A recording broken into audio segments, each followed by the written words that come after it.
الحمد لحضرت الجلالہ والنعت لخاتم الرسالہ اما بعد اعوذ باللہ من الشیطان الرجیم بسم اللہ الرحمن الرحیم رب زدنی علما۔ میرے عزیز واجب الاحترام دوستو، سورۃ طٰہٰ کی اس آیت کے کچھ حصہ ہے، یہ ایک آیت کا کچھ حصہ ہے یہ،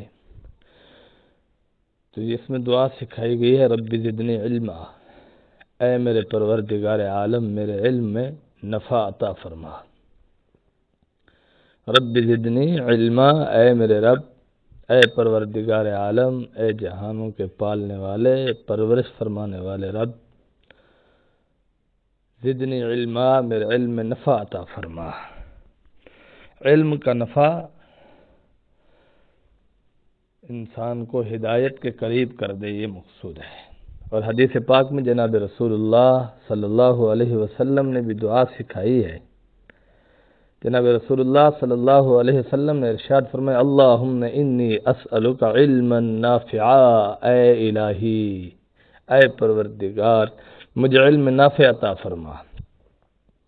نفع والا علم مقصود ہے، نفع والا علم، ایسا علم جو ہمیں اعمال کرنے پر مجبور کر دے،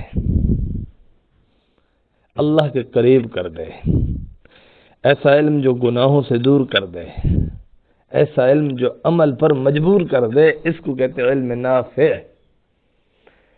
ایک اور حدیث میں ہے، جناب رسول اللہ صلی اللہ علیہ وسلم نے ارشاد فرمایا، اللہم انفعنی بما علمتنی وعلمنی ما ینفعنی وزدنی علما، اے اللہ مجھے فائدہ دے اس کے ساتھ جو تو نے مجھے سکھایا۔ معلوم ہوا کہ علم سے نفع اٹھانا یہ انسان کے اپنے بس کا روگ نہیں ہے، بلکہ اس کے لیے بھی جناب باری تعالی کی بارگاہ میں درخواست دینی ہوگی، درخواست پیش کریں کہ اے اللہ مجھے فائدہ دے اس کے ساتھ جو تو نے مجھے سکھایا۔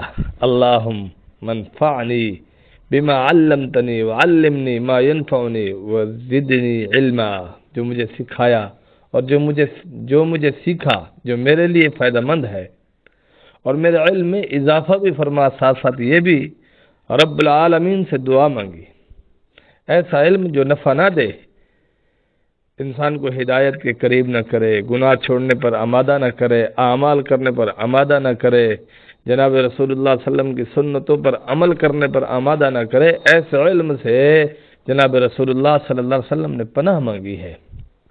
صحیح مسلم میں حدیث ہے، قال رسول اللہ صلی اللہ علیہ وسلم، اللہم انی اعوذ بک من علم لا ينفع ومن قلب لا يخشع ومن نفس لا تشبع ومن دعوت لا یستجاب